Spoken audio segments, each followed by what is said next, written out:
Hi everyone, thanks for joining. We're going to get started now. Just a reminder, 30 minutes, one question, one follow-up. Today we have Dr. Yaffe and Dr. Huyer here, so I'll turn it over to them for some brief remarks. Thank you. Good afternoon, everyone. For today's update, I will provide a brief overview and comments on our recent numbers, and then I will ask Dr. Huyer to provide his comments with respect to outbreaks.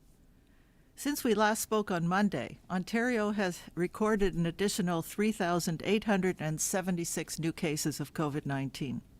The 7-day average is now 1,369 cases, and this is up from 1,299 1 week ago and 996 cases 2 weeks ago.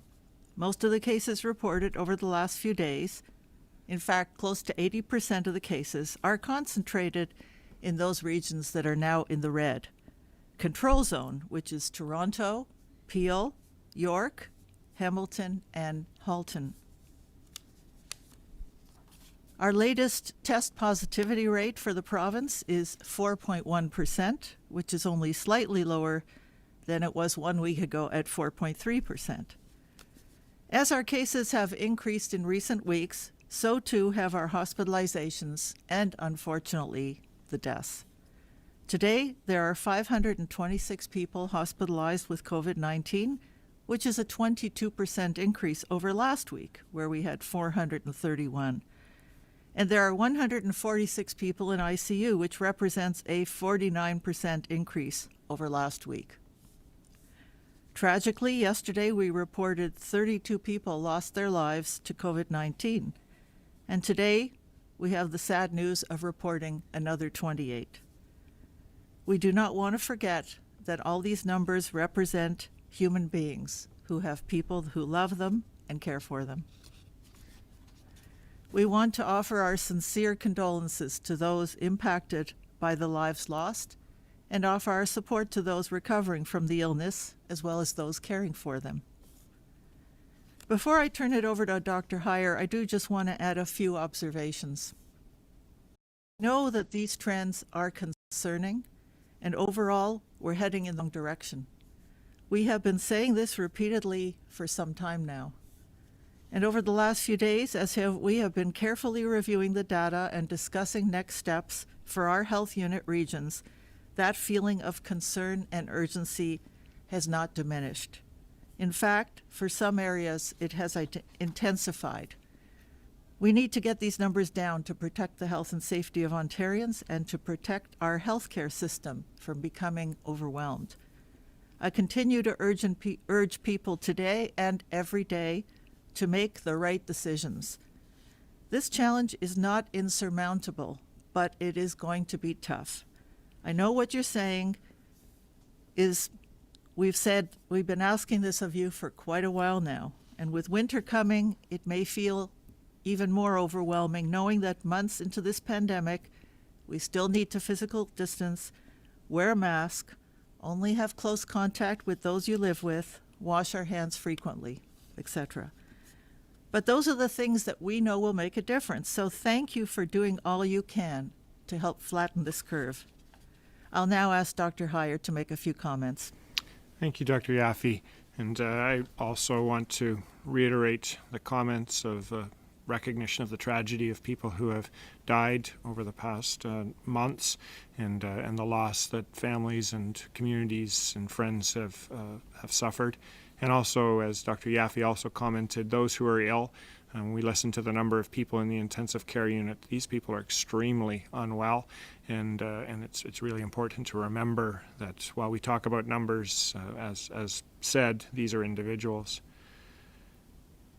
When we look at outbreaks, remember, are one of the markers of how significant it is in transmission of this disease, and it represents somewhere between 10-20% within the particular areas, but it's not the sole marker, it's one of them. We have, though, recognized that it is aligned with the spread, and over the past 7 days we've had an increased number of 196 outbreaks reported, which is part of the 676 that have been reported over 30 days. Today, specifically, 26 new outbreaks were reported. Of those, 7 were in the vulnerable sector, which is long-term care homes, retirement homes, hospitals, other congregate care settings. 11 in a combination of schools and daycares. 4 in publicly accessing areas, such as retail, restaurants, sporting, and recreation. And 4 within workplaces or other situations. What we know is that there's many within the areas of high case numbers, but we also have seen them across the province in many different public health units, and we're seeing not only in the vulnerable sector but a broad range of outbreaks.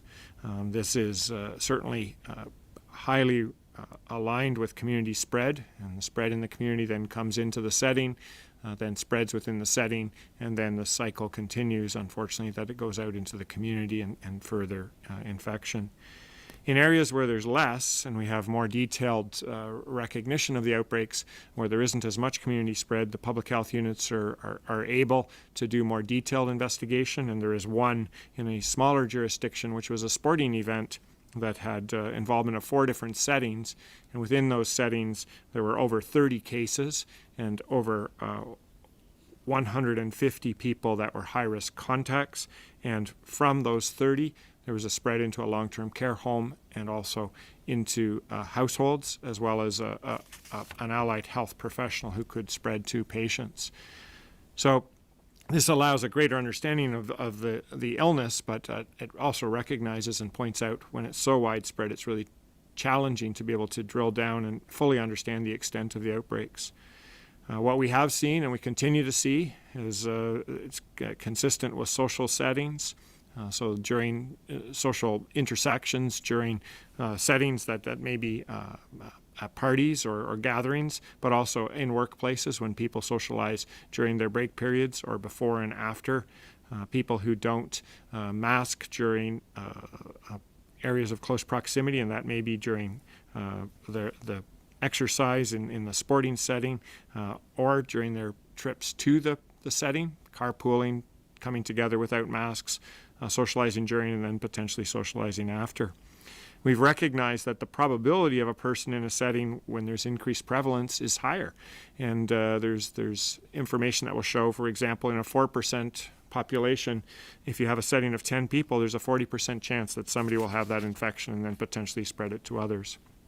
So it speaks again to the importance of remembering how we need to reduce and minimize our contacts to those most essential, and that will allow us to reduce the potential for getting the infection, or in fact, if we had it, transmitting the infection.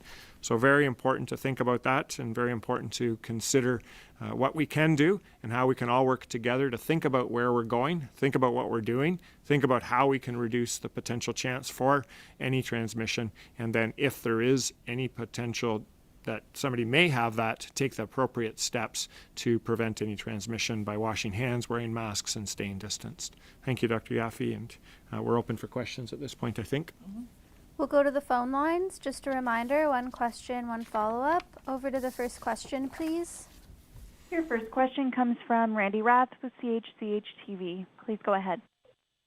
Hi, doctors. I'm wondering if you can explain to me why getting close to 150 people in the ICU from COVID is such a milestone, why that is something that people are so worried about. I'll start.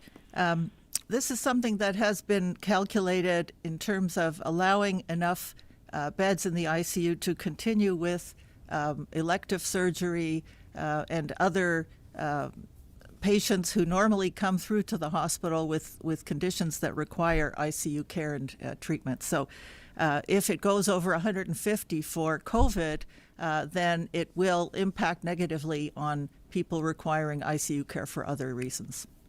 Some of the other reasons that we saw a reduction in during the earlier period of time during stage 1 was car crashes reduced, so there was less chance of people being injured and requiring intensive care unit. Surgeries were not occurring, and so there wasn't the need for after the surgery for the people to have that intensive care.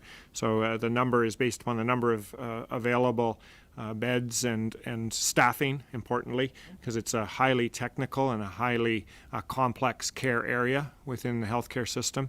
And once that 150 number reached, as I understand, that really limits the potential ability to provide that care for those who need it most urgently, either in the surgical situation or for another situation. Follow up? And didn't we, it's basically a two-part question, didn't we acquire more beds, ICU beds, over the course of COVID? And also, when we have so much community spread that we can't trace, how can the education minister and the premier come out and say that schools are the safest place for our kids to be? Well, those are two totally separate questions. But with respect to the ICU beds, yes, they are increasing the number of beds. But as Dr. Huyer said, one of the challenges is finding the human resources to staff the ICU beds, because they are extremely specialized in terms of the nurses and physicians and others that need to staff them. And as we have more and more people occupying the beds in ICU, it's those with, particularly with elective procedures, surgeries, or cardiac procedures that are going to have to wait longer, which is, very, very, very a negative impact for other health issues. With respect to the schools, our data has shown, and our experience has shown in Ontario so far, that schools are a relatively safe place for our children, never mind, of course, all the importance around social and educational needs that are being met. But the schools are a reflection of the transmission of COVID-19 in the community. So if we can reduce the transmission in the community, we will have less in the schools. Once it gets in the schools, the measures that are in place have been very effective in reducing transmission within the school. There have been very few outbreaks. Extremely low number of schools have had to be closed. So we have considered schools as a very important priority to maintain open as long as possible and focus on reducing transmission in the community. And just building on that, Randy, and there are areas that are specifically of high focus for contact tracing that continues in high-risk areas, and schools are very carefully evaluated for the look to see whether there is the potential spread within schools, and understanding as effectively as possible the contacts. And I want to go back to the other question in the intensive care unit. These are people that got sick from something that we hope to prevent. So the ICU is fairly far down the road of illness. These are people who suffered transmission of the virus. They became ill with it, and their illness deteriorated to the point that they are in serious medical condition and require serious medical care. So it's really important that we recognize that we're trying to stop people from getting into hospital, let alone getting into the intensive care unit, because that's fairly significantly down the pathway of this illness, and people are at risk of dying when they're in intensive care unit. So we really want to focus on that and prevent people from getting so ill. Next question. Your next question is from Rob Ferguson with the Toronto Star. Please go ahead. Hello, doctors. Just as since Dr. Huyer was talking about the ICUs, I'd like to stay on that for a minute. It was quite the increase that we saw posted today. 19 in ICU and 10 on ventilators. 10 more on ventilators.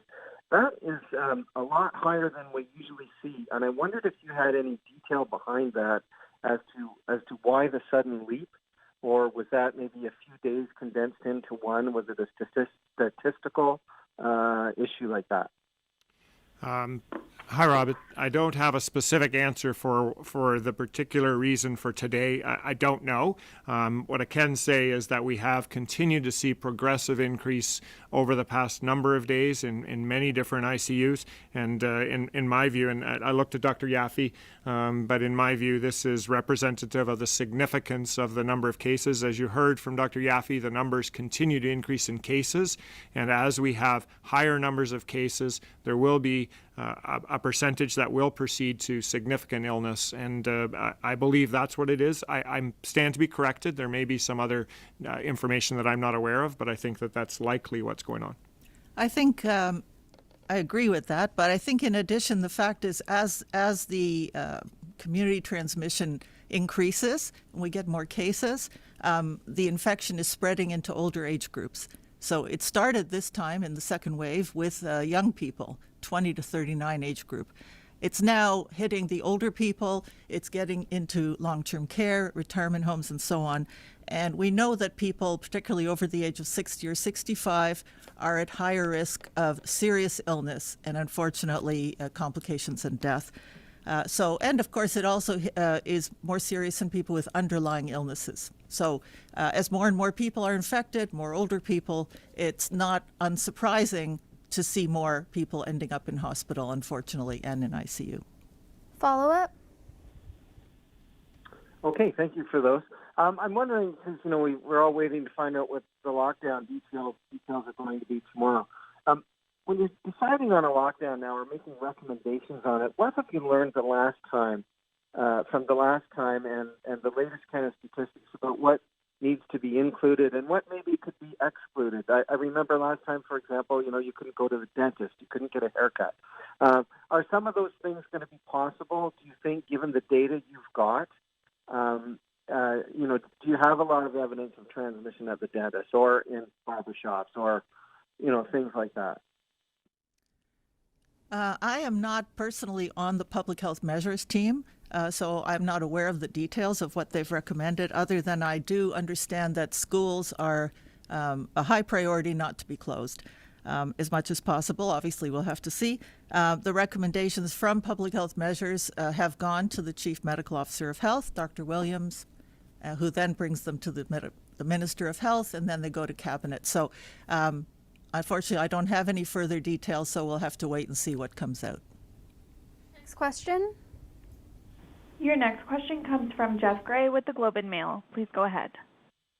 Hi, thanks. I wanted to ask just if there's any update on how health units, particularly the ones that were in trouble, are doing on contact tracing. We heard a lot about more staff being brought in and more effort being made there. Is there any hope on the horizon that contact tracing is getting back to closer to the metrics that have been set out?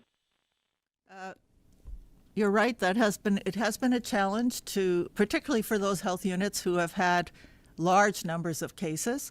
And I know that Toronto Public Health, for example, had priorized a follow-up. They investigate all the cases. They determine if the individual had any exposure in a congregate setting, long-term care, school, etc.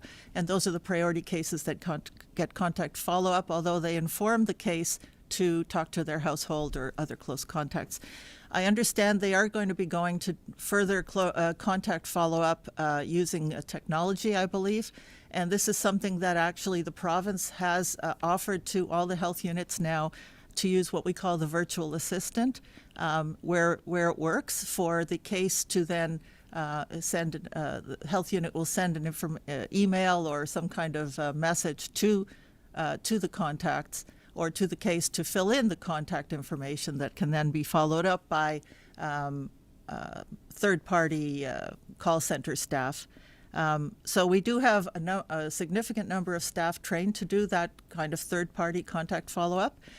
We're also now working on bringing in a team of staff who can do more case investigation. That's a little more difficult. It takes a little more training and experience. Because even that is difficult for the health units to get to the hundreds of cases some of them are getting each day. So we're very actively working on increasing the capacity of the health units to do this work. And I think this speaks to the three things that Dr. Yaffe's taught me about, of the important things to evaluate when we're making decisions, generally everybody, but also from a province and a health unit perspective, is the transmission that's occurring, the public health unit capacity, and the healthcare capacity. And this speaks to, your question exactly speaks to the challenge that occurs with multiple contacts, multiple cases, and the challenges that are observed with the investigations. And everybody is working together to try to ensure that contacts are notified and that cases that we understand the best way possible. But when there's such significant spread, everybody should be taking increased precautions, even more so because of the prevalence within the community. Want to make sure that they're all taking steps to ensure that there's awareness of that risk and protection from that potential for transmission. Actually, I forgot to mention as well, encouraging everybody to download the COVID app on your iPhone or your phone if you can, because then if as a case is informed, they can ensure that contacts are notified anonymously and can get followed up. So that is a very good tool that we should be using as much as possible. And as Dr. Huyer said, it's important to remember that anybody that you are interacting with could have asymptomatic COVID, could not know that they're infectious. So that's why we're saying, unless you're with the people you live with, otherwise, try not to interact with people closely if you don't have to. And if you do, please wear a mask, wash your hands, don't go out if you're sick. Those are the basics that we have to keep remembering to keep this infection from spreading further. Follow up? Well, and actually just connected to that, I guess, is the advice that has been coming now, which is moved from that it's maybe safe to go to someone's backyard and be 2 meters away from them, or have a mask and be 2 meters away from them, to not do that at all, at least in the red zones. Is there any movement on, is that advice that we've heard throughout, that 2 meters away with masks is a pretty good couple layers of Swiss cheese, as the saying goes, or is there some evidence that 2 meters is not enough, that this thing travels further than we think? Generally, 2 meters is sufficient in terms of the transmission. The majority of transmission is by large droplets. So if I were infected and I'm speaking loudly or shouting, which of course I would never do, except for my children. Anyway, if I'm singing, if I'm coughing or sneezing, the large droplets that are produced tend to drop within 2 meters. So if I'm 2 meters away from you, you won't be exposed to those. The exception is, and what we have found is, if you are you're in a small, crowded place with close contact, poor ventilation, there may be very small particles that I'm producing that could travel further in the air. So that is the circumstance we try to avoid. We don't want to be inside with poor ventilation in a crowd. And we obviously should be wearing a mask. And that's why it's one of the many things we talk about is the importance of having a good ventilation system. Keep the windows open if you can. Obviously, it'll get cold. That will be difficult. Make sure that the building you're in, that the HVAC system, heating and ventilation, air conditioning system, has been maintained and is up to date. So that's another thing people should keep in mind. And so important, your question speaks to what people should be doing, in our view, I believe, is thinking about where you're going, thinking about what you're doing, thinking about the potentials of what Dr. Yaffe just talked about. So everybody should be thinking about this. It's a whole different approach to many things that we've done in our lives. It's frustrating. It's sometimes very daunting, sometimes very tiring, but we'll work together. We'll continue to do this, and we'll continue to stop the spread and then reduce the chance for people being ill. Next question. Your next question comes from Wendy Gray with Vista Radio. Please go ahead. Thank you very much. Dr. Yaffe, I don't know if you'll be able to answer a specific question like this, but we just had a press briefing with our medical officer of health in Huron-Perth, and she says she has recommended that we move from yellow into orange. Is that something that the province will consider? The province looks at the data for each health unit twice a week, I believe, and has conversations with each of the medical officers of health where there's a change being recommended based on the data. The local medical officer of health has their experience locally. Do they agree that, yes, this is a problem, it should be going up or down?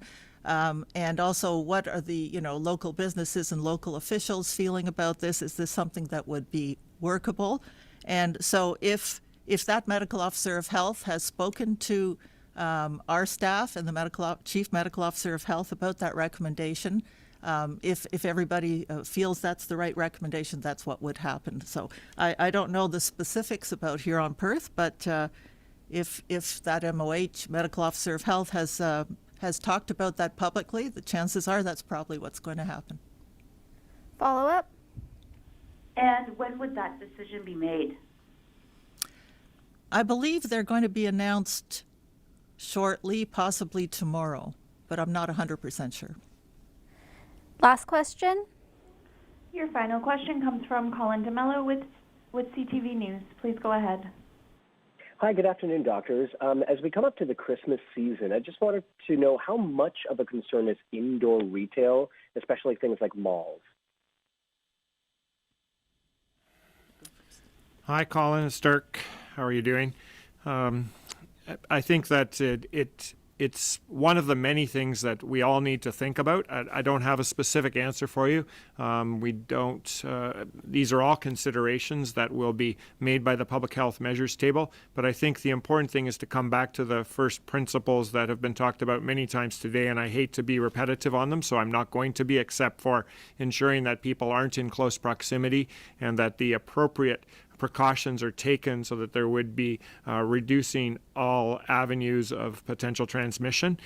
So I think it fits with other areas of concern. I don't have a specific comment about malls, except if you think about what was done in a modified stage 2 before, not to say this is the way it would go, but just an example where the dining areas and the eating areas were not left open because of the close proximity. It's not so much about the eating, but it's the close proximity, the people without masks and gathering together. So I think it all goes back to thinking about how would you approach this from a broader perspective of transmissibility and risk of that. And also considering what zone your health unit is in. If you're in a red zone, obviously there's more concern with going into a mall. You might want to consider online shopping or shopping at off hours, obviously using all the precautions. Whereas if you're in a green zone, it may not be as much of a concern. Obviously, you would still use all the same precautions, though. Follow up, and this is the last question. Thank you. Yes, I mean, I understand that you guys might not be aware of what the Public Health Measures Table has necessarily recommended and don't necessarily want to speak on behalf of them. But I'm just wondering, so when you're talking about those crowded spaces, especially when we're coming up to the Christmas season, is that something that ideally you would like to see or the province would like to see clamped down, especially because around the Christmas season you might see a hustle and a bustle at any particular mall, and some malls tend to have thousands of people in them at a time. Is that something that the province is comfortable with, like capacity limits inside of a store, but allowing the malls, the hallways of the malls to still have enough people in them? Is that, like, where do you draw that line? I think, Colin, you're illustrating exactly the types of things that need to be thought about. And neither Dr. Yaffe or I are on the Public Health Measures Table, not to avoid this question, but we simply don't know the discussions that are occurring at the table. And this is the type of thing that they are evaluating and Dr. Williams is evaluating. And then advice will be drawn from that. But not to avoid that, but to answer the particular question, I think you are exactly illustrating the shared responsibility that occurs with all of these decisions. So do you go, as Dr. Yaffe said, in the green zone? Do you go? You can. You take your steps. You take your precautions. You wouldn't go when it's as busy as another time. So you make you do thoughtful consideration of when you go. The malls would have a role, I would suspect. The individual retailers would have a role. So everybody, and then individuals intersecting with other people would have those responsibility to think about how to reduce transmission. So turning it back to you, I think it's a great question that you're asking, and one that all of us need to be challenged with on our day-to-day activities. And where the province or the Public Health Measures Table, that will be another contribution to that overall consideration. Thanks, everyone.